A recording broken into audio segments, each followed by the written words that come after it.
So when I think about people who have committed themselves professionally to the life of the mind, and they've given attention to particular academic disciplines, so scholars as it were, if I'm trying to encourage them to support, advance the mission of the church, I'm actually concerned about a couple of things even before I get to that question.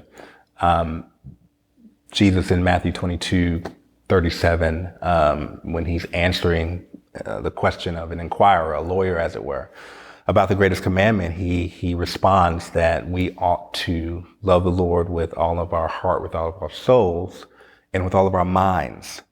And so those who have committed themselves to the life of the mind, I always want to remind them, particularly if they're Christians, of course, that they are conscious of the fact that what we do with our minds and the things that we give attention to ultimately ought to be the means by which we love God in an ever increasing way. And I also want to make sure that they understand the warnings that I think Scripture gives along what I call noetic lines, right? Things that have to do with the mind. One, because we're fallen and sin's effects have pervaded all of our faculties, including our minds. They call this the noetic effects of the fall.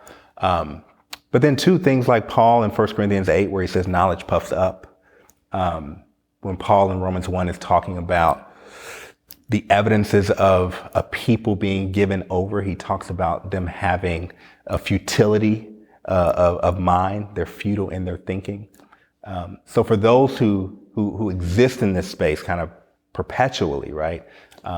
Scholars, as it were, I want to make sure that they understand that there are dangers to be avoided and there are things worth pursuing. Again, going back to Jesus' words in Matthew 22.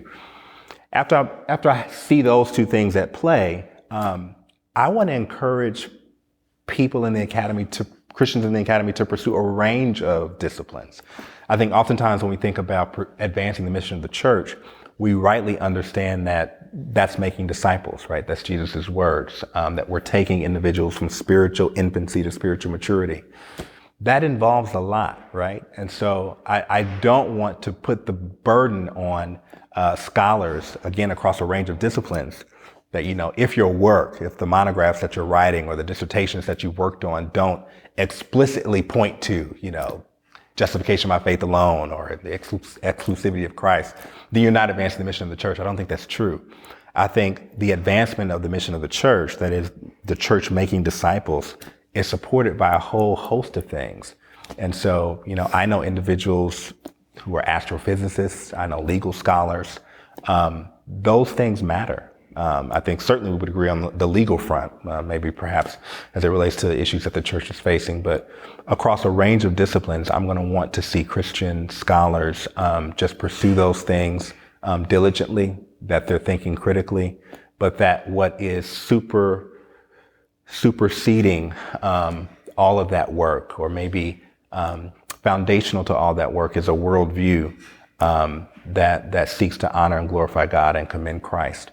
I think that you can pursue your work in a way that doesn't dispute those things, and I think you can even pursue your work in a way that at times commends those things in very unique and creative ways. So I think as long as a scholar recognizes that, as a Christian scholar recognizes that they have a calling as a Christian and as a part of God's people, namely the church, to make disciples, that is, speaking explicit missional words, obviously, in their daily lives, but also even in their own scholarly work. They ought be giving thought about the local church. They ought be giving thought, certainly, to the glory of God.